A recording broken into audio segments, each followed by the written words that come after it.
हे दोस्तों, मैं चिराग। तो आज हम देख रहे हैं पीजीबीपी का 17th वीडियो। इसमें सबसे पहले देखेंगे सेक्शन 44 ए बी जो कि टैक्स ऑडिट से रिलेटेड है। उसके बाद देखेंगे सेक्शन 44 ए डी जो कि प्रिजम्पटिव बेसिस पे बिजनेस के प्रॉफिट की बात करता है। फिर देखेंगे सेक्शन 44 ए डी जो कि प्रिजम्पटिव बेसिस पे प्रोफेशन की इनकम की बात करता है। उसके बाद आएगा सेक्शन 43D जो कि पब्लिक फाइनेंशियल इंस्टीट्यूशन हो गए, शेड्यूल बैंक हो गए, उनकी जो भी इनकम है उसके स्पेसिफिक प्रोविजन की बात कर रहा है। यानी जनरली इसमें इंटरेस्ट की इनकम का पार्ट है, वो देखेंगे।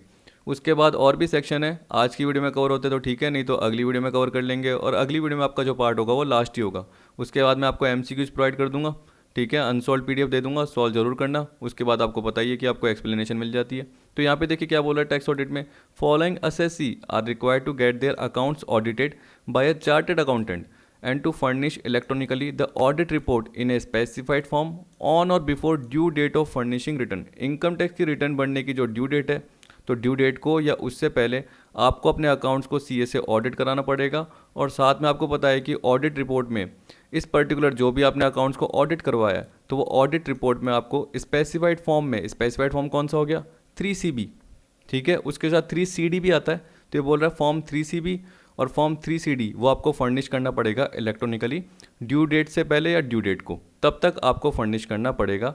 तो ये किन के लिए एप्लीकेबल है, इन असेसीज के लिए एप्लीकेबल है। तो यहाँ पे एक बार देख लेते हैं, थोड़ा सा ऊपर कर लेता हूँ अब, ठीक है। तो देखिए इसमें पहला असेसी बता रखा है, ऐसा असेसी जो बिजनेस चलाता है जिसकी जो सेल, टर्नओवर या ग्रॉस रिसिप्ट पिछले साल की 1 करोड़ से ज़्यादा की हो गई है, तो उसको टैक्स ऑडिट करवाना कंपलसरी होगा। मतलब एक तरीके से अपने अकाउंट्स को सीए से ऑडिट करवाना पड़ेगा और जो भी ऑडिट रिपोर्ट है वो स्पेसिफाइड फॉर्म में फर्निश करनी पड़ेगी इनकम टैक्स रिटर्न बनने की ड्यू डेट से पहले। और आपको पता है कि जो भी अकाउंट्स को ऑडिट करवाता है तो उसकी इनकम टैक्स रिटर्न बनने की डेट क्या होती है, 30 सितंबर होती है। तो 30 सितंबर या उससे पहले एक तरीके से क्या करना पड़ेगा, ऑडिट रिपोर्ट को फर्निश करना पड़ेगा। यही हो गया। लेकिन एक्सेप्शन में क्या बोल दिया कि इनको ऑडिट करवाना जरूरी नहीं है। तो कौन कौन है, बस एक ही बोल रहा है यहाँ पे सबसे पहले, क्योंकि बिजनेस से रिलेटेड बोल रहा है। फिर आगे देखेंगे प्रोफेशन से रिलेटेड। तो देखिए बोल रहा है एक्सेप्शन में, where a person declares profit and gains for the previous year under section 44 AD। अभी देखिए मैंने आपको बताया था कि 44 AD में क्या आएगा, प्रिजम्पटिव बेसिस पे बिजनेस का प्रॉफिट आएगा। इसका मतलब एस्टिमेटेड बेसिस पे आता है। इनकम टैक्स एक्ट ने आपको प्रोवाइड कर रखा है कि आप चाहो तो आपको ये नहीं कि आपने अपनी सेल करी बिजनेस की, फिर उसमें से खर्चे लेस किए जो कि सेक्शन 30 से लेके 37 या 38 तक जो भी आपके आ रहे हैं, 30 से 38 बोल लीजिए, कि जो भी आपके एक्सपेंसेस आ रहे हैं आपको डिडक्ट करने पड़ेंगे, तब जाके आपकी इनकम निकलेगी, उस पर टैक्स निकलेगा। लेकिन आप चाहो तो टर्नओवर के एक परसेंटेज के फॉर्म में इनकम को निकाल सकते हो जो टैक्सेबल हो जाएगी, तो आपको उसमें खर्चे लेस करने की ज़रूरत नहीं होगी। तो यहाँ पे सेक्शन 44 AD में बता रखा है कि टर्नओवर का 6%, टर्नओवर या जो भी रिसिप्ट है उसका 6%, या टर्नओवर रिसिप्ट का 8%। अभी हम देखेंगे 44 AD में आपको पता चल जाएगा। तो वो जनरली आप कंप्यूट कर सकते हो और ये आपकी टैक्सेबल इनकम हो जाएगी। तो अगर आप इसमें आते हो, इसमें कवर होते हो, ठीक है, तो उस केस में आपको ऑडिट करवाने की जरूरत नहीं है। पर याद रखना एंड भी है। तो ये बोल रहा है declares PG profit and gains for the previous year under section 44 AD and his total sales oblique turnover oblique gross receipt in the business does not exceed rupees 2 crore in the previous year। फिर कह रहा है then the provision of tax audit is not applicable. तब क्या होगा, provision of tax audit applicable नहीं होगा। इसका मतलब 44 AD में भी आ रहे हो और साथ में ये भी होना चाहिए कि जो आपका सेल्स, टर्नओवर या ग्रॉस रिसिप्ट है पिछले साल में वो 2 करोड़ से ज़्यादा का नहीं होना चाहिए, does not exceed rupees 2 crore, ठीक है। अब इसका मतलब क्या हुआ, मान के चलिए कि पिछले साल में आपकी जैसे 1.50 करोड़ की सेल हो गई, ठीक है। तो इसका मतलब क्या हो गया, 1 करोड़ से ज़्यादा की सेल हो गई। तो आपका बिजनेस है किसी से भी रिलेटेड, आप एक फर्म हो, तो आपका बिजनेस है 1.50 करोड़ आपकी सेल हो गई, तो आप किस में आ गए, टैक्स ऑडिट में आ गए, ठीक है। लेकिन अगर 2 करोड़ से कम है यानी 1.50 करोड़ है और साथ में आपने प्रिजम्पटिव बेसिस पे बिजनेस का प्रॉफिट निकाला है, मतलब एक टर्नओवर का फिक्स परसेंटेज निकाला है, तो उस केस में आप टैक्स ऑडिट के दायरे में नहीं आओगे। तो चाहे आपकी इनकम 1 करोड़ से ज़्यादा हो गई लेकिन 2 करोड़ के अंदर है, लेकिन अगर आपने 44 AD चुना है, 44 AD चुना है, तो आपको टैक्स ऑडिट करवाने की ज़रूरत नहीं होगी, ठीक है। ये बोल रहा है जनरली। इसके बाद देखिए क्या बोल रहा है, an assessee carrying on profession. अगर एक असेसी प्रोफेशन कैरी कर रहा है, अब देखिए कंडीशन में क्या बोल रहा है, gross receipt of profession for the previous year exceed rupees 50 lakh. क्योंकि देखिए यहाँ पे टर्नओवर सेल तो होती नहीं है, तो जनरली बोल रहा है टोटल जो भी रिसिप्ट हुई प्रोफेशन में वो प्रीवियस ईयर में 50 लाख रुपीज़ से ज़्यादा की हो जाए। यानी इसका मतलब क्या हुआ, आपको मेन 2 चीज़ें तो याद रखनी है कि बिजनेस की अगर आपकी जो भी टर्नओवर की बात कर रहा है, सेल की, रिसिप्ट की बात कर रहा है, अगर वो 1 करोड़ से कम है तो ऑडिट कराने की जरूरत नहीं है। लेकिन अगर 1 करोड़ से ज़्यादा है, 1 करोड़ या 1 करोड़ से कम है तो आपको ऑडिट कराने की जरूरत नहीं है। लेकिन अगर 1 करोड़ से ज़्यादा हो जाती है तो आपको ऑडिट करवाना पड़ेगा। वैसे ही प्रोफेशन में किसकी बात कर रहा है, ग्रॉस रिसिप्ट की बात कर रहा है, तो अगर वो 50 लाख से कम है तो आपको ऑडिट कराने की जरूरत नहीं है। 50 लाख है उससे कम, अगर 50 लाख से एक्सीड हो जाती है तो आपको क्या करनी पड़ेगी, ऑडिट करवानी पड़ेगी। अब देखिए एक्सेप्शन तो आपको अलग से याद रखना है, जो मैंने बताया बिजनेस से रिलेटेड, तो वो एक्सेप्शन तो जरूर याद रखना कि अगर आपने प्रेजेंटिव बेसिस पे ले लिए और आपका पिछले साल टर्नओवर 2 करोड़ से कम है तो आपको टैक्स ऑडिट की जरूरत नहीं है, तो ये जरूर याद रखना।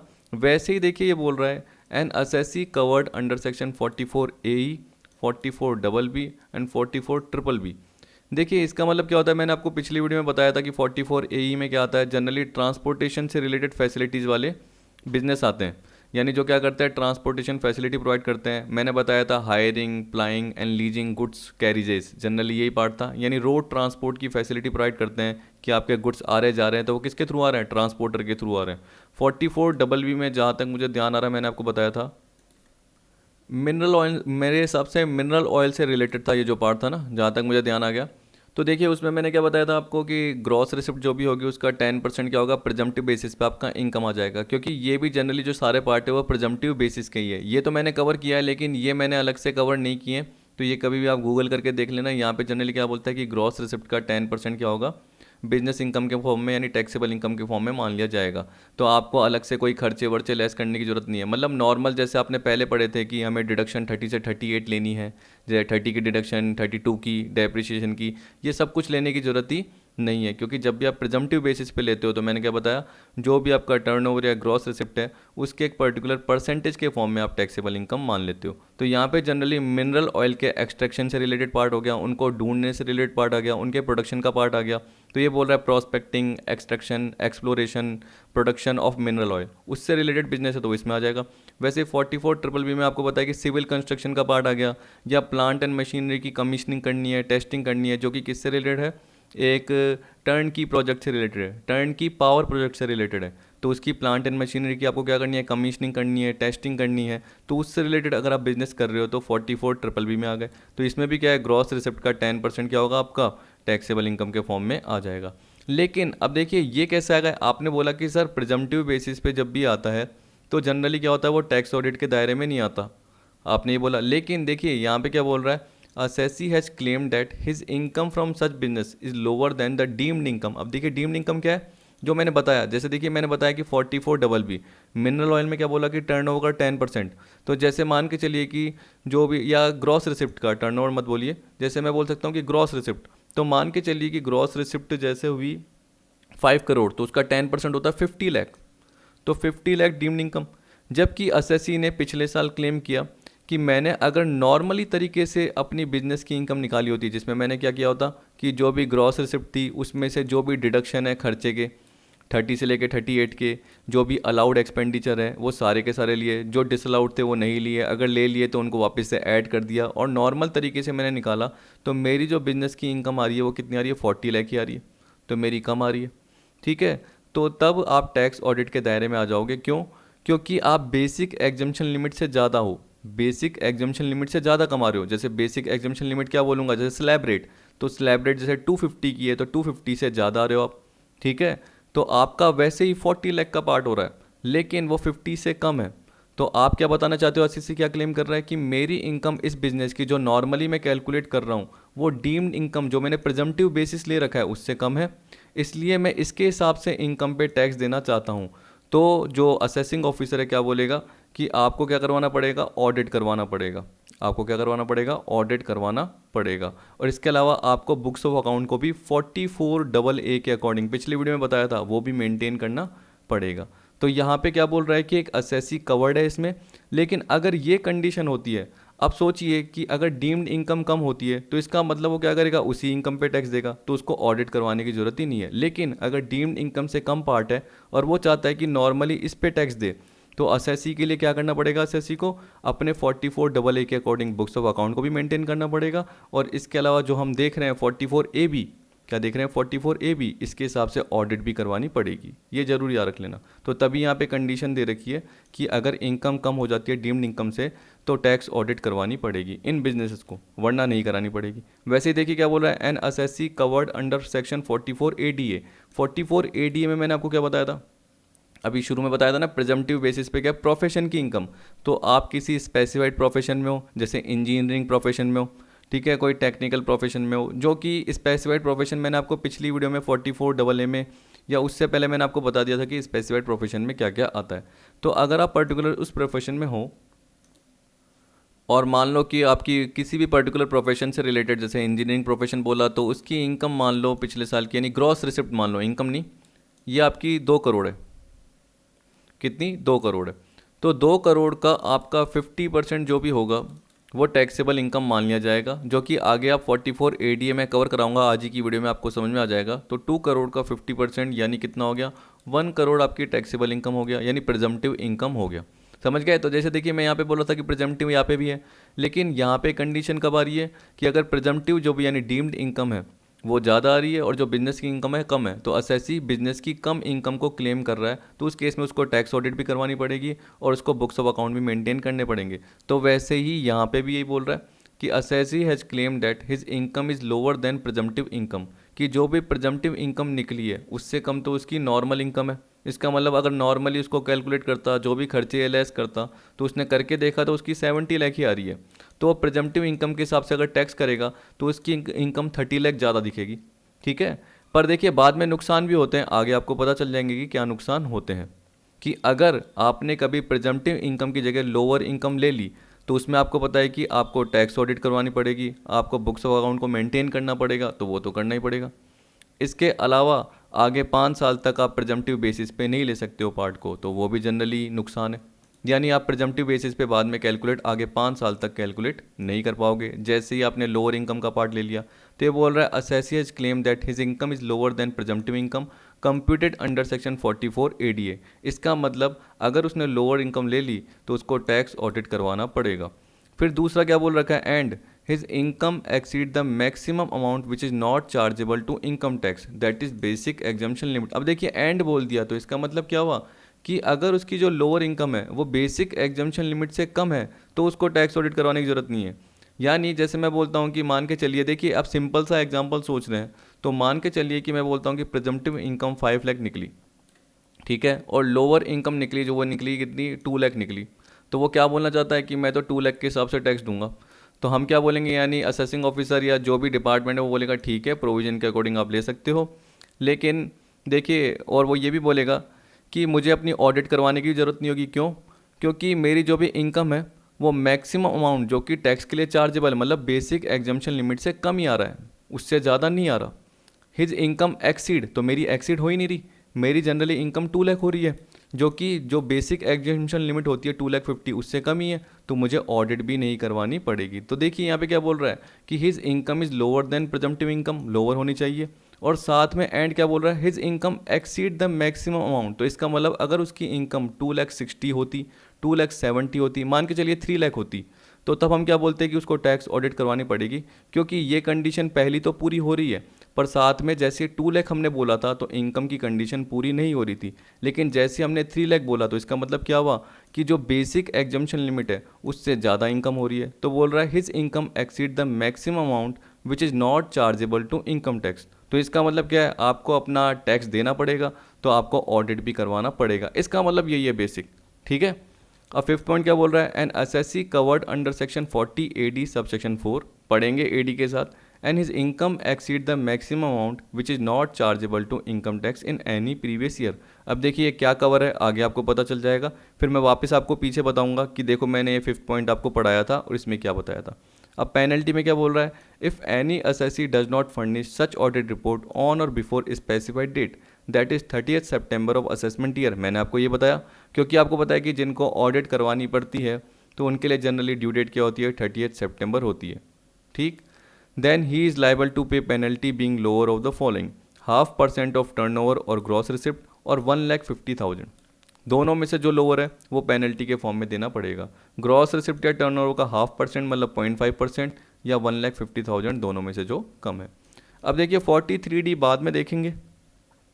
ये देखिए एक और चीज़ है, ये जो 145A है, वैल्यूएशन ऑफ स्टॉक का पार्ट जो भी है, एक बार आप करके देख लेना। आपको पता है कि ICDS का मतलब क्या है, income computation and disclosure standard, ऐसे समथिंग था, income computation and disclosing standard. तो ये जरूर देख लेना। इसके अकॉर्डिंग क्या है, देखो जरूर क्या कहने का मतलब, एग्जाम के लिए इतना इंपॉर्टेंट नहीं है, फिर भी नॉर्मल पार्ट है, एक बार पढ़ोगे आपको समझ में आ जाएगा। ये तो मैंने एक्स्ट्रा कवर कर लिया, तो आपको करना है तो ठीक है, नहीं करना तो भी ठीक है, चल जाएगा, क्योंकि एग्जाम में आएगा नहीं। अब ये 145B जो दे रखा है, टैक्सेबिलिटी ऑफ सर्टेन इनकम, ये भी क्या करेंगे अभी वीडियो के एंड में देख लेंगे, क्योंकि सबसे पहले मुझे मेन क्या बताना है आपको, computation of business profit on presumptive basis, section 44AD। देखिए यहाँ पे बोल रहा है 44AD, 44ADA और 44AE। और आपको पता है कि 44BB भी होता है, जो मैंने आपको बताया मिनरल ऑयल के केस में, और 44BBB भी होता है, जो कि किसके केस में है, टर्न की प्रोजेक्ट से रिलेटेड, सिविल कंस्ट्रक्शन से रिलेटेड। पर ये अपने कोर्स में एक तरीके से मान के चलिए कवर नहीं है, लेकिन कभी भी आ जाए तो याद रखना कि ग्रॉस रिसिप्ट का 10% टैक्सेबल इनकम के फॉर्म में होगा, दोनों का, ग्रॉस रिसिप्ट का 10%। तो आपको मैंने वर्बली बोल के बता दिया, कभी भी आपको याद रखना है तो किसी भी कॉपी में लिख देना ताकि आपको ध्यान रहे। अब देखिए यहाँ पे बोल रहा है computation of business profit on presumptive basis, section 44AD। और एक और चीज़ याद रख लेना कि जो 44AE है, जो कि किससे रिलेटेड है, वो अप्लाइंग, हायरिंग, लीजिंग गुड्स कैरिजेस, मतलब रोड ट्रांसपोर्ट, ट्रांसपोर्टेशन की फैसिलिटी से रिलेटेड कोई बिजनेस कर रहा है तो 44AE का पार्ट है, तो इसमें भी प्रिजम्पटिव बेसिस का पार्ट आएगा, लेकिन उसको अगली वीडियो में कवर करेंगे। आज हम ये दोनों पार्ट ही कवर कर पाएंगे, उसके बाद देखेंगे लास्ट में सेक्शन 43D, फिर देखेंगे ये वाला पॉइंट, ठीक है। और जो ये वैल्यूएशन ऑफ स्टॉक है, ये इतना इंपॉर्टेंट नहीं है, तो ये मैंने आपको कवर करने के लिए दिया है, एक बार कर लेना। अगर कुछ पॉइंट समझ में नहीं आ रहा तो पूछ लेना, नहीं तो वैसे आपको पूछने की ज़रूरत नहीं है, क्योंकि एग्जाम में आएगा भी नहीं। अब देखिए यहाँ बोल रहा है applicable to a resident individual, resident HUF, ठीक है। तो ये बोल रहा है इंडिविजुअल HUF जो कि रेसिडेंट होना चाहिए, रेसिडेंट पार्टनरशिप फर्म, तो बस आप ऐसे सोचिए individual HUF partnership firm, normal सोचना है। Note the provision is not applicable in case of the following, तो इनके लिए प्रिजम्पटिव बेसिस एप्लीकेबल नहीं है। तो LLP, limited liability partnership firm, presumptive basis पे बिजनेस प्रॉफिट का पार्ट कैलकुलेट नहीं कर सकते हैं, यानी वही टर्नओवर का 8% या 6% कैलकुलेट नहीं कर सकते हैं। A person carrying on profession as refer to under section 44AA, ऐसे पर्सन जो स्पेसिफाइड प्रोफेशन कैरी कर रहे हैं 44AA के अकॉर्डिंग, क्योंकि आपको यहाँ पे हम किसका पार्ट बता रहे हैं, बिजनेस का पार्ट बता रहे हैं। तो याद रखना ए person carrying on specified profession क्यों आ गया, क्योंकि 44ADA जब भी आप देखोगे, देखिए ये रहा, तो यहाँ पे जो भी प्रोफेशन के पार्ट दे रखे हैं वो स्पेसिफाइड प्रोफेशन के ही दे रखे हैं, क्योंकि जब भी आपने 44AA पिछली वीडियो में देखा था वो बुक्स ऑफ अकाउंट को मेंटेन करने से रिलेटेड था। चलिए एक बार मैं आपको दिखाई देता हूँ, थोड़ा सा टाइम लगेगा ऊपर, बस ये रहा। देखिए मैंने आपको 44AA और रूल 6F बताया था, उसमें क्या बताया था, पर्सन अगर स्पेसिफाइड प्रोफेशन कैरी कर रहा है, और दूसरे पॉइंट में क्या बताया था, अगर पर्सन नॉन स्पेसिफाइड प्रोफेशन या कोई भी बिजनेस कैरी कर रहा है तो बुक्स ऑफ अकाउंट कैसे मेंटेन करने पड़ेंगे। आपने नॉर्मली देखा था कि अगर स्पेसिफाइड प्रोफेशन में क्राइटेरिया पूरा कर रहा है, वही 1,50,000 का पिछले 3 सालों में, पिछले साल को छोड़ के उससे जस्ट पहले के 3 सालों में हर साल 1,50,000, 1,50,000, 1,50,000, उससे ज़्यादा ही पार्ट हो रहा है, तो रूल 6F के अकॉर्डिंग क्या करना पड़ेगा, कैश बुक, जर्नल, ये मेंटेन करना पड़ेगा। तो आप देखिए जो स्पेसिफाइड प्रोफेशन में थे वो कौन थे, देखिए legal, medical, engineering, architectural profession, profession of accountancy, technical consultancy, interior decoration, information technology, company secretary, authorise representative, film artist और any other profession as is notified by the board in the official gazette. सीधी सी बात ये है।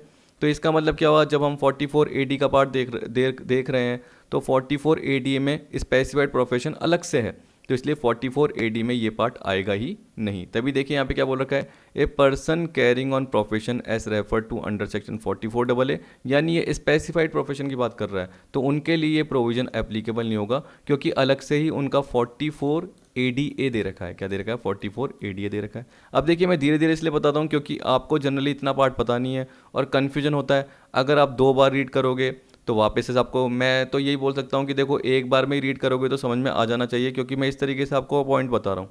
अगर आपको नहीं आता तो एक बार वापस से रीड करके देखना, तो आपको ये बोल सकते हैं कि माइंड में हल्का हल्का आपके घुस जाएगा और थोड़ा आपको क्या है, जो भी दिक्कत होगी वो दूर हो जाएगी। तो वैसे ही देखिए तीसरे पॉइंट में क्या बोल रहा है, a person earning income in the nature of commission और ब्रोकरेज, और a person carrying on any agency business, a person carrying on the business of plying, hiring और leasing goods carriages refer to in section 44 A. क्योंकि देखिए आपको पता है कि उनका अलग से ही पार्ट चल रहा है, अलग से ही 44 ए कवर है, तो प्रेजम्पटिव बेसिस का जब अलग से कवर है, ठीक है, स्पेसिफाइड प्रोफेशन का अलग से 44 एडीए कवर है, तो इसमें कवर होगा ही नहीं। अब देखिए बाकी आपको बस ये याद रखना था, एलएलपी कमीशन या ब्रोकरेज से रिलेटेड कोई पर्सन इनकम अर्न कर रहा है तो वो, एजेंसी का बिजनेस है तो वो नहीं आएगा, सीधी सी बात, और बाकी सारे आ जाएंगे।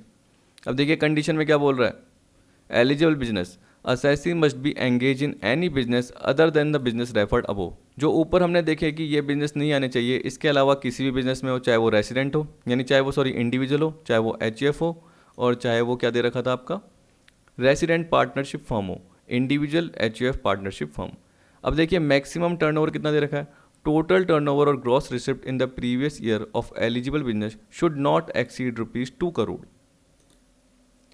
तो देखिए ये तो मैंने आपको पहले भी बता दिया था अभी एक्सेप्शन के केस में, तो आपको पता है कि एलिजिबल बिजनेस जो भी आपका उससे रिलेटेड जो भी टर्नओवर है पिछले साल का, वो 2 करोड़ से ज़्यादा का नहीं होना चाहिए। आप देखिए अभी जैसे मैंने जस्ट पहले ये 44 ए भी बता रहा था टैक्स ऑडिट का पार्ट, तो इसमें क्या बताया था कि असेसी का खुद का बिजनेस होना चाहिए और जो टर्नओवर है पिछले साल का या जो सेल है वो 1 करोड़ से ज़्यादा की होनी चाहिए। और एक्सेप्शन में क्या देखा था कि हमने क्या बोला कि वो टैक्स ऑडिट में नहीं आएगा, तो आपको पता है कि अलग से ही सेक्शन कवर हो रहा था 44 एडी का, और साथ में जो उसका टर्नओवर था वो 2 करोड़ से ज़्यादा का नहीं होना चाहिए था। तो पर्टिकुलर यही प्रोविज़न वो है जिसमें आप टैक्स ऑडिट में नहीं आते हो, क्योंकि अलग से आपका 44 एडी यानी प्रिजम्पटिव बेसिस का पार्ट कवर है, ठीक है, ये बोल दिया।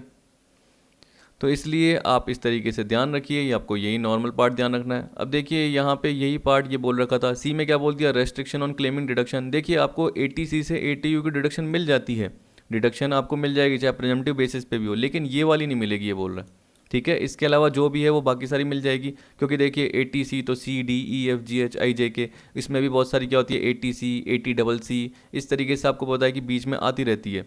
जैसे 80G आती है डोनेशन की, तो वो भी अलाउ हो जाएगी, तो वो तो हो जाएगी। लेकिन यहाँ पे क्या बोल रहा है, the assessee has not claimed any deduction under section 10AA और 80HS to 80RRB in the relevant assessment year. मतलब वो क्लेम ही नहीं कर सकता, मतलब उसको डिडक्शन नहीं मिलेगी। 10AA की क्या होती है, वही स्पेशल इकोनॉमिक जोन में कोई भी नई यूनिट एस्टेब्लिश होती है, उनसे रिलेटेड डिडक्शन हो गई। अब वो डिटेल तो क्या आप एग्जेम्प्टेड इनकम वाले पार्ट में देखोगे तब जाके मैं आपको बता पाऊंगा।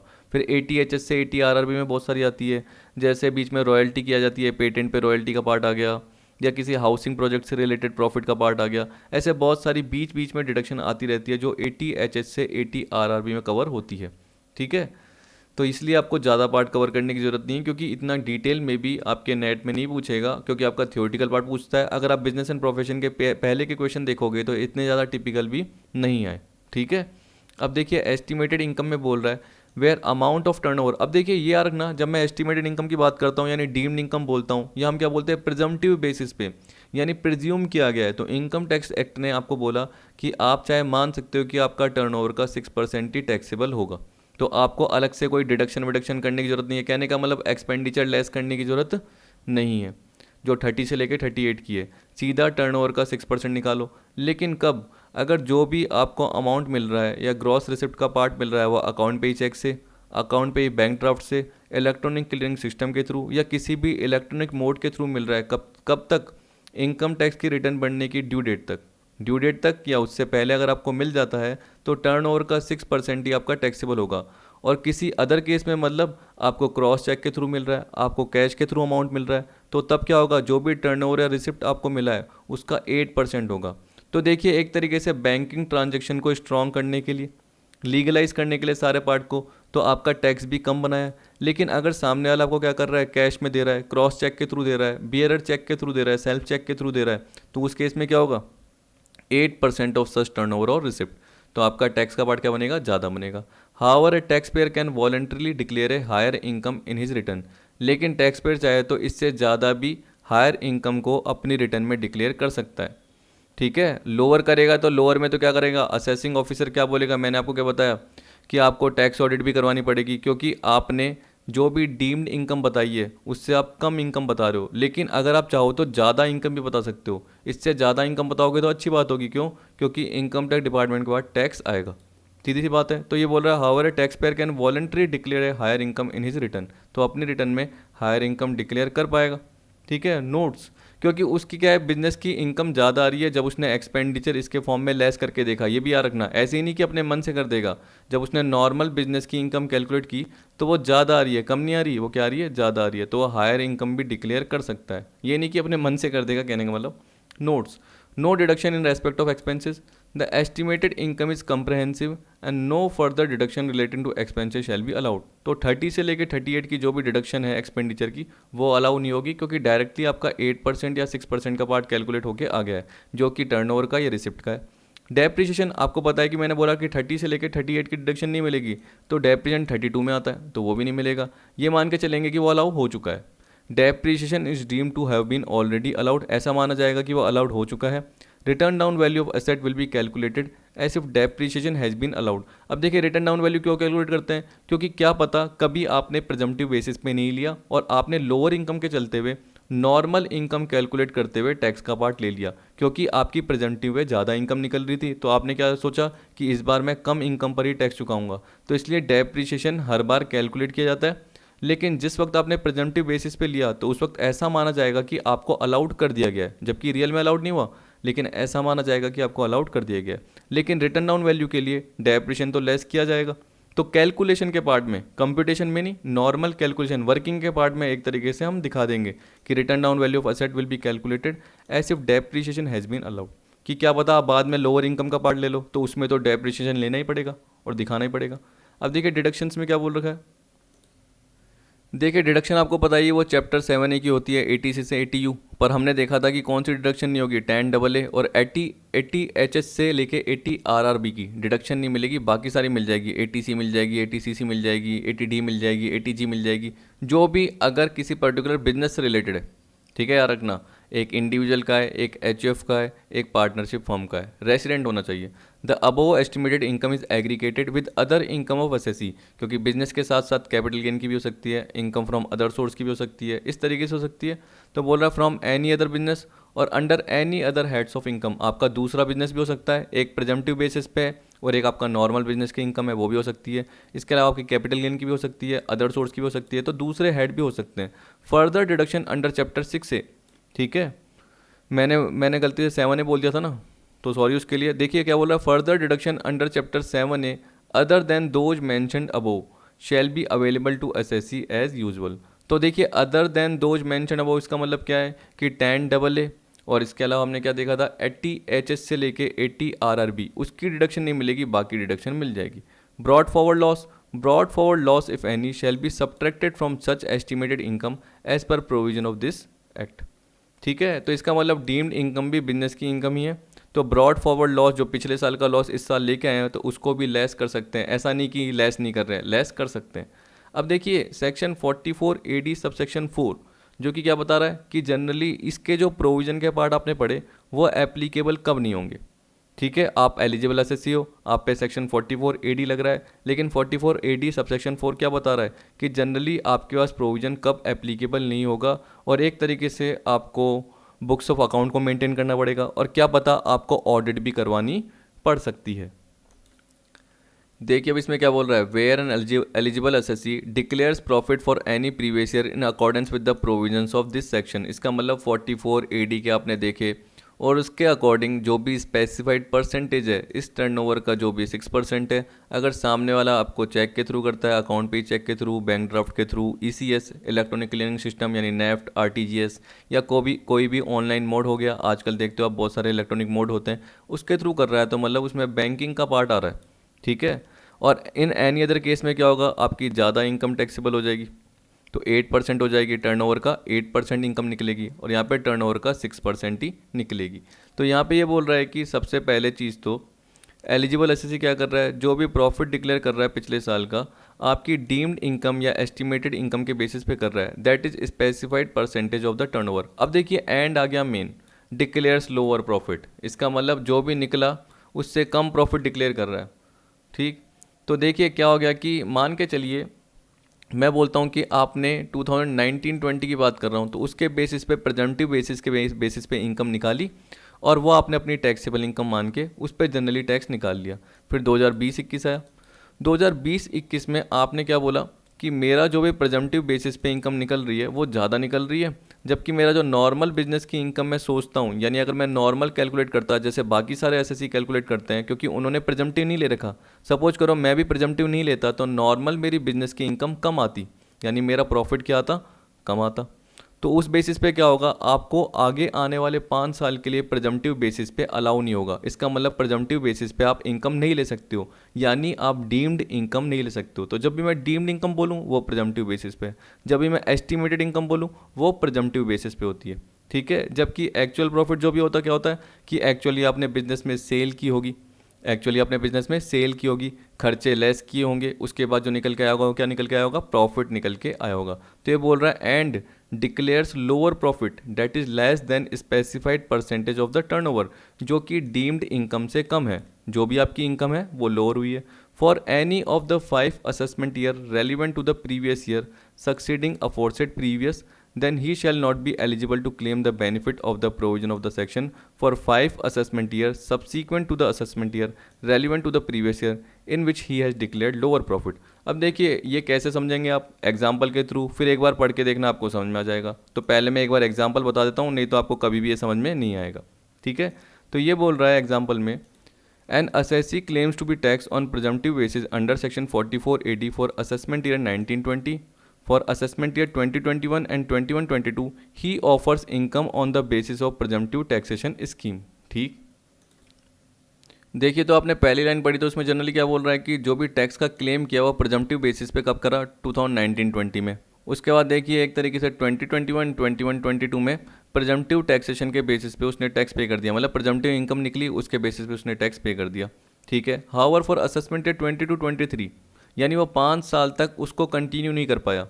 ये बोल रहा है कि किसी भी पर्टिकुलर 5 सालों में से किसी भी पर्टिकुलर साल में अगर उसने लोअर प्रॉफिट डिक्लेयर कर दिया तो ये बोल रहा है कि देखो आपने 1920 में क्लेम करा, उसके बाद सिर्फ वो 2 साल तक ही मेंटेन कर पाया, और उसके बाद तीसरे साल में however for assessment at 22-23 he did not opt for presumptive taxation scheme. तो उसको कंटिन्यूस 5 सालों के लिए प्रिजम्पटिव बेसिस अपनाना था, जबकि वो सिर्फ 2 साल ही अपना पाया।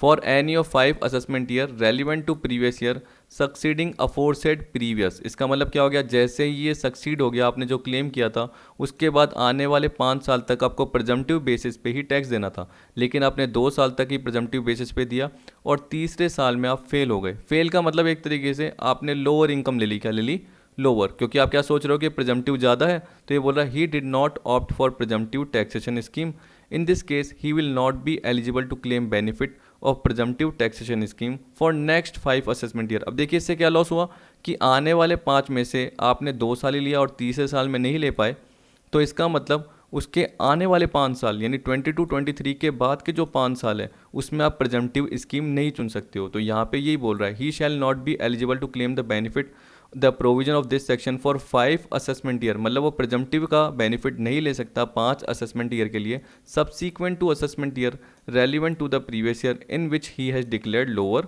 प्रॉफिट। तो उस असेसमेंट ईयर के बाद या उस प्रीवियस ईयर के बाद, ऐसे बोल सकते हो, उस प्रीवियस ईयर के बाद आने वाले 5 प्रीवियस ईयर या उस असेसमेंट ईयर के बाद आने वाले 5 असेसमेंट ईयर, ऐसे बोलना सही रहेगा।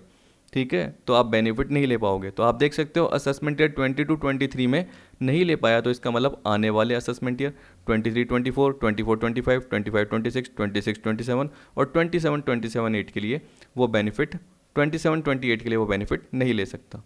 अब देखिए यहाँ पे क्या बोल दिया, effect on the assessee if section 44AD subsection 4 is applicable. तो मैंने क्या बताया कि अगर उसने लोअर ले लिया तो उसमें उसको क्या करना पड़ेगा, बुक्स ऑफ अकाउंट को मेंटेन करना पड़ेगा सबसे पहली चीज़, और ऑडिट करवानी पड़ेगी। लेकिन ऑडिट कब करानी पड़ेगी, अगर वो बेसिक एग्जम्पशन लिमिट से ज़्यादा है। याद रखना, देखिए ऐसे बोल रहा हूँ मैं कि अगर बेसिक एग्जम्पशन लिमिट की बात कर रहा हूँ तो उससे ज़्यादा है, जो भी लोअर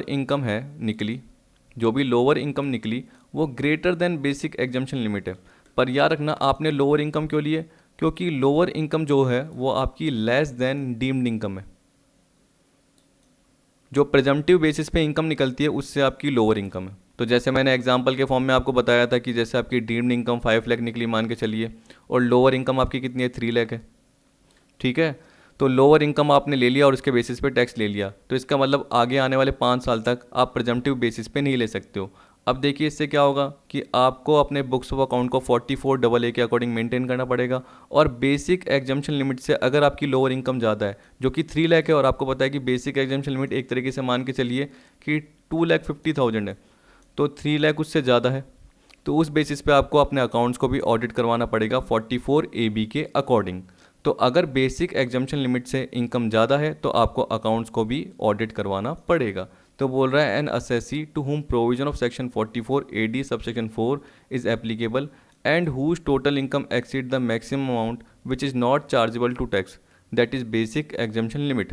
देखिए बोल रहा है ना हुज टोटल इनकम, जो भी लोअर इनकम निकाली एक्सीड द मैक्सिमम अमाउंट, और ये देखिए क्या बोल रहा है an assessee to whom provision of section 44AD subsection 4 is applicable. इसका मतलब क्या हुआ कि जो 44AD4 है वो क्या बता रहा है कि आपने अपनी लोअर इनकम ले ली प्रिजम्पटिव की जगह, क्या ले ली, प्रिजम्पटिव की जगह आपने लोअर ले ली। आप पहले प्रिजम्पटिव लेते थे लेकिन 5 साल तक आप कंटिन्यू नहीं कर पाए और आपने बीच में लोअर ले ली, ठीक है, और आपकी जो टोटल इनकम है वो मैक्सिमम अमाउंट जो भी होता है यानी बेसिक एग्जम्पशन लिमिट है उससे ज़्यादा आ रहा है, तो क्या बोल रहा है he shall be required to maintain books of account and other document as required under section 44AA and to get his accounts audited and furnish a report of such audit as prescribed under section 44AB।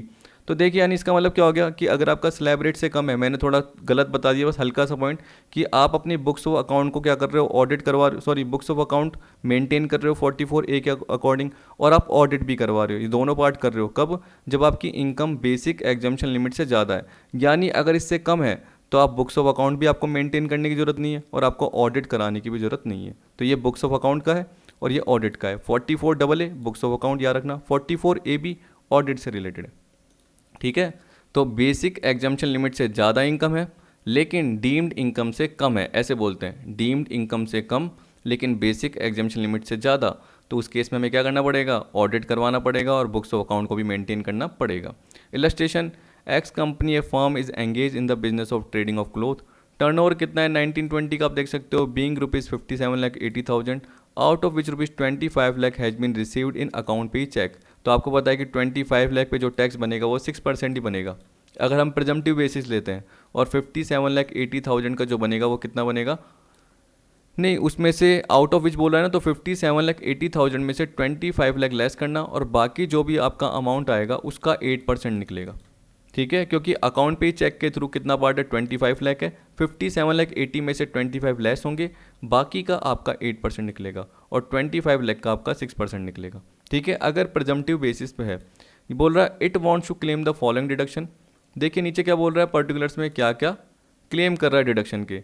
अगर देखिए normal business income निकालता तो क्या क्या खर्चे less करता, ये सारे खर्चे हैं, salary and interest to partner जो कि सेक्शन 40B के अकॉर्डिंग परमिट किए गए हैं, salary to employee, depreciation, cost of metal use, other expenses सारे अलाउड हैं। तो टोटल मिला के 57,55,000 है। अगर आप देखोगे आपकी जो टोटल सेल हुई वो कितनी हुई, 57,80,000 हुई, ठीक है। तो 57,80 में से 57,55 लेस करेंगे तो नॉर्मल जो प्रॉफिट आ रहा है बिजनेस का वो 25। देखिए ये प्रिजम्पटिव का नहीं है, नॉर्मल है।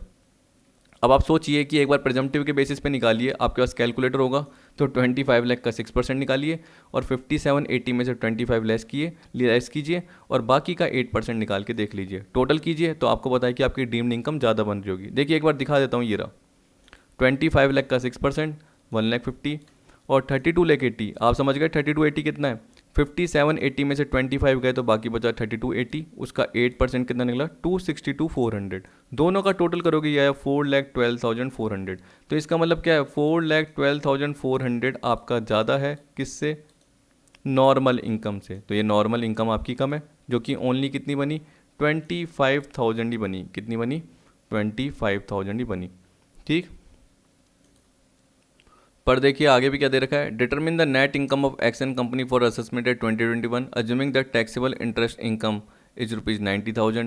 तो ये बोल रहा है कि कोई टैक्सेबल इंटरेस्ट की इनकम थी यानी इनकम फ्रॉम अदर सोर्स मान लीजिए, लॉन्ग टर्म कैपिटल गेन कितना है 1,40,000 है यानी ये कैपिटल गेन की हो गई।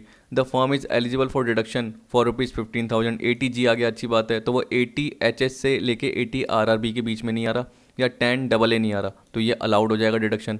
अब देखिए डिडक्शन चाहे प्रिजम्पटिव बेसिस पे हो चाहे नॉर्मल में तो आपको चाहे कोई सा भी हो, 80 HS से लेके 80 RRB भी हो, 80C से लेके 80U तक का जो भी पार्ट है डिडक्शन मिल जाती है। लेकिन प्रेजम्पटिव बेसिस पे 80 HS से लेके 80 RRB की नहीं मिलती और 10 AA की नहीं मिलती, लेकिन 80G की तो मिल जाती है। तो दोनों केसेस में ये मिलेगी, इसका मतलब ये है। अब देखिए, ये बोल रहा है कि आपका जो टर्नओवर था वो था 57,80,000, एक क्लोथ के बिजनेस में लगे हुए हैं। अब ये बोल रहा है कि देखिए, since turnover from business does not exceed ₹2 crore, hence section 44AD is applicable. लग सकता है, आप चाहे तो प्रेजम्पटिव बेसिस चुन सकते हो। However income computed as per provision other than provision of section 44AD is less than estimated income.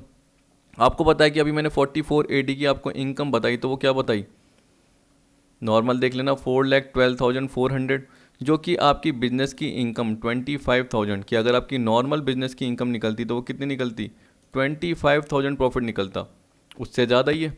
तो इसका मतलब डीम्ड इनकम, एस्टिमेटेड इनकम आपकी ज़्यादा है, और आपकी जो नॉर्मल इनकम आपने कंप्यूट की है 44AD के अलावा, 44AD के अलावा जो आपने नॉर्मल इनकम कंप्यूट की है वो कम है एस्टिमेटेड इनकम से, यानी वो सिर्फ 25,000 है। Hence the firm may be assessed for such lesser income provided following conditions are satisfied.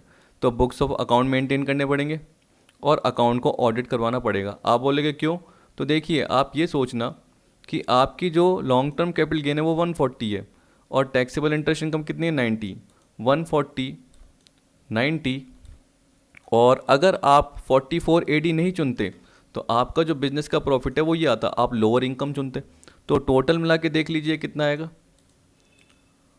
255 का पार्ट आएगा आपका। तो इस तरीके से आप क्या कर सकते हो, ऑडिट करवा सकते हो, क्योंकि देखिए, आपको टैक्सेबल इंटरेस्ट इनकम कितना बोल रहा है, 90, 140 बोल रहा है, और आपका नेट प्रॉफिट जो बोल रखा है वो 25,000 का बोल रखा है, और फर्म डिडक्शन के लिए एलिजिबल है। तो यहाँ पे देखिए, नीचे पढ़ के देखिए, बोल रहा है where it maintains accounts and gets its audited. अगर ये अकाउंट को मेंटेन करते हैं और उसको ऑडिटेड करवा देते हैं, तो देखिए 25,000, फिर मैंने क्या बताया 140, और देखिए इंटरेस्ट की इनकम कितनी है 90, तो टोटल कितना हो गया 2,55,000, डिडक्शन कितना है 80G, तो 255 में 15 गए, तो बाकी कितना बचा, टोटल इनकम 240 का आ गया। ठीक है। अब देखिए, बोला it is assume that all expenditures are allowed. तो ये अज्यूम किया गया कि सारे के सारे एक्सपेंडिचर अलाउड किए गए, इसलिए आपका जो प्रॉफिट निकला है बिजनेस का वो 25,000 निकला है। जैसे वो पार्टनर की सैलरी थी, और ऊपर जो ये खर्चे दे रखे थे ना सारे के सारे, डेप्रिसिएशन, एम्प्लॉय की सैलरी, कॉस्ट ऑफ मेटेरियल, ये सब अलाउड कर रखा था।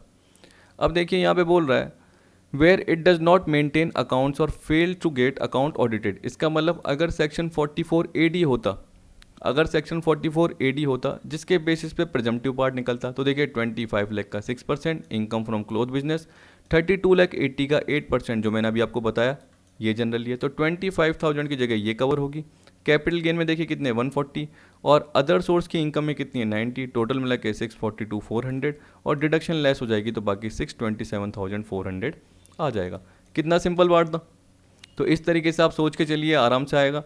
अब देखिए 44AD में जब बोलेगा तो किसका पार्ट बोलेगा, प्रोफेशनल इनकम का पार्ट बोलेगा। तो 44AD बिजनेस के प्रॉफिट की बात करता है, बिजनेस, और ये किसकी बात करता है, प्रोफेशन की बात करता है। इसमें कौन से प्रोफेशन आएंगे, वो सारे स्पेसिफाइड प्रोफेशन आएंगे जो मैंने बुक्स ऑफ अकाउंट मेंटेन करते समय आपको 44AA में बताए थे। तो ये बोल रहा है applicable to any resident assessee, चाहे कोई भी हो।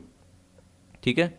Condition, engage in profession, assessee must be engage in any profession refer to in section 44AA। देखिए आ गया, legal, medical, engineering, architectural profession, और profession of accountancy, technical consultancy, interior decoration etcetera. Maximum receipt कितनी है, gross receipt of the assessee in the previous year should not exceed 50 lakh. 50 lakh से ज़्यादा कह रहे हैं ना, gross receipt of the assessee in the previous year should not exceed ₹50 lakh.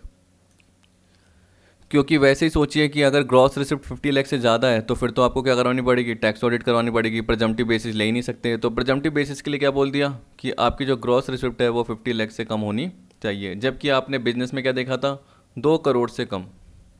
कितने से, टर्नओवर जो भी होगा वो क्या होगा, 2 करोड़ से कम। जबकि यहाँ पे क्या बोल दिया, 50 लाख से कम। एस्टिमेटेड इनकम क्या बोल रहा है, 50% ऑफ द ग्रॉस रिसिप्ट। जैसे आपको 20 लाख की ग्रॉस रिसिप्ट हुई, उसका 50% 10 लाख एस्टिमेटेड इनकम यानी डीम्ड इनकम माना जाएगा। However a tax payer can voluntarily declare a higher income in his return. इसका मतलब उसने नॉर्मल बिजनेस किया, उसके हिसाब से जो भी इनकम हुई उसमें जो भी एक्सपेंस लेस किया तो उसका इनकम का पार्ट ज़्यादा बन रहा है तो वह हायर इनकम ले सकता है। अगर उसको वो क्या बोलते हैं देशभक्ति की भावना जगती है कईयों को और क्या सोचते हैं कि मैं पूरा का पूरा टैक्स पे करूँगा तो क्या पता वो हायर इनकम भी ले सकता है। ठीक है। और देखो फ़ायदा भी होता है जिससे क्या होता है कि आपका लोन वोन का पार्ट होता है तो वो भी जनरली ज़्यादा ही मिलता है लोगों को, क्योंकि टैक्स जितना पे किया होगा उस हिसाब से लोन का पार्ट भी ज़्यादा मिलने के चांस हो सकते हैं। अब देखिए वो तो ज़्यादा जानकारी सीए इनको होती है, मैंने तो अराउंड 6-7 साल पहले छोड़ा हुआ है तो इसलिए मेरे को इतना ज़्यादा पार्ट ध्यान भी नहीं है। नोट्स में क्या बोल दिया, डिडक्शन अंडर सेक्शन 32-38 आपको पता है कि जब आप प्रिजम्पटिव बेसिस पे लेते हो तो आपको जो भी डीम्ड इनकम निकली है वो कंप्रहेंसिव निकली है, मतलब वो पूरा का पूरा कैलकुलेटेड है, आपको कैलकुलेट करने की जरूरत नहीं है। मैंने बोला 20 लाख की ग्रॉस रिसिप्ट, उसका 50% मतलब 10 लाख एस्टिमेटेड इनकम, तो आपको जो भी खर्चे हैं वो लेस करने की जरूरत नहीं है। तो आपको 30 से लेकर 38 की डिडक्शन निकालने की जरूरत नहीं है, लेस करने की जरूरत नहीं है। वही डेप्रिसिएशन का सेम पार्ट हमने पढ़ा था, डिडक्शन का same part, broad forward loss का सेम पार्ट जो कि 44 AD में पढ़ के देख लिया। अगर आपको वापस से रिपीट करना है तो पीछे वीडियो के जाइए रिवर्स में और वापस से पढ़ लीजिए, क्योंकि मैं वापस बताऊंगा तो वही टाइम वेस्ट। ठीक। अब देखिए फिफ्थ पॉइंट भी मैंने आपको थोड़ा थोड़ा कवर करवा दिया, फिर भी देखिए क्या बोल रहा है, effect if assessee declare lower income. देखिए मैंने क्या बताया कि हायर इनकम कर सकता है तो चाहे तो लोअर इनकम भी कर सकता है।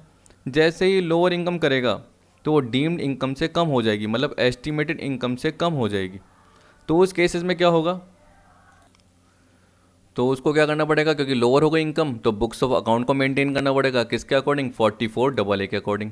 If his total income exceed the maximum exemption limit. देखिए ये बोल रहा है maintain books of account and other document as required under section 44AA if his total income exceed the maximum exemption limit. इसका मतलब क्या होता है, देखिए मैं आपको बार बार बोल रहा हूँ कि जो भी डीम्ड इनकम निकली, जैसे मान के चलिए 10 लाख की डीम्ड इनकम निकली, क्योंकि 20 लाख की ग्रॉस रिसिप्ट थी उसका 50% निकला, तो ये क्या है अपना, ये अपना डीम्ड इनकम है।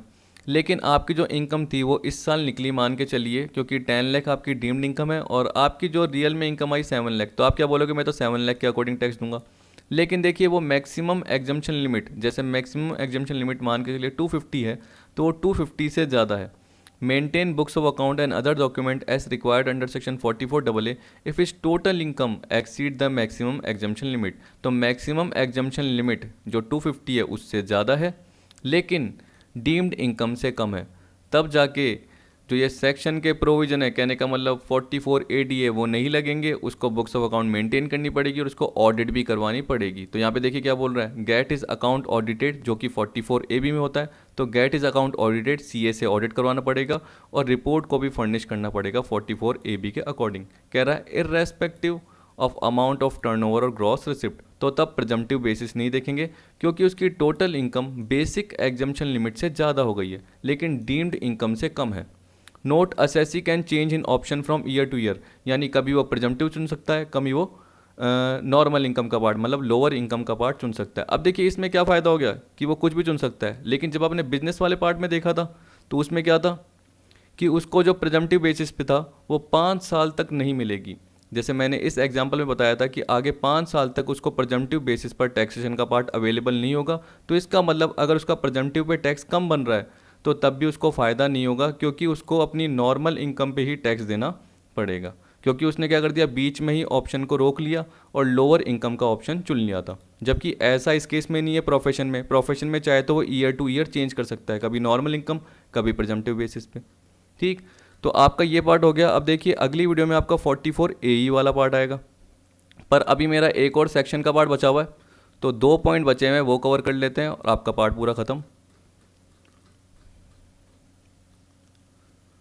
1 मिनट, देखिए ये रहा, जल्दी से देख लेते हैं, सिंपल सा पार्ट है। देखिए बोल रहा है special provision in case of income of public financial institution etcetera, section 43D कह रहा है notwithstanding anything to the contrary to any other provision of the act following shall be applicable in case of, अगर एक public financial institution है जैसे IFCI मैंने बताया था, industrial finance corporation of India, LIC, ये जितने भी हैं, इस शेड्यूल्ड बैंक और एक कोऑपरेटिव बैंक, इनको छोड़ के, अब देखिए आपने बार बार पढ़े हुए कि other than A primary agricultural credit society, primary cooperative agriculture and rural development bank, इनको छोड़ के, स्टेट फाइनेंशियल कॉर्पोरेशन को छोड़ के, और स्टेट इंडस्ट्रियल इन्वेस्टमेंट कॉर्पोरेशन, ए deposit taking non banking financial company, ए systematically important non deposit taking non banking financial company. ये मैंने आपको जनरली 43B में कवर करवा दिया था इन कंपनी का पार्ट कि deposit taking non banking financial company क्या होती है और systematically important non deposit taking non banking financial company क्या होती है, जिनका जो आपका टोटल एसेट का पार्ट है वो 500 करोड़ से ज़्यादा का आपको पता है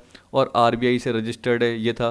और आपको पता है कि ये नॉन डिपॉजिट टेकिंग है तो ये डिपॉजिट एक्सेप्ट नहीं करती, जबकि ये डिपॉजिट टेकिंग है तो डिपॉजिट एक्सेप्ट करती है।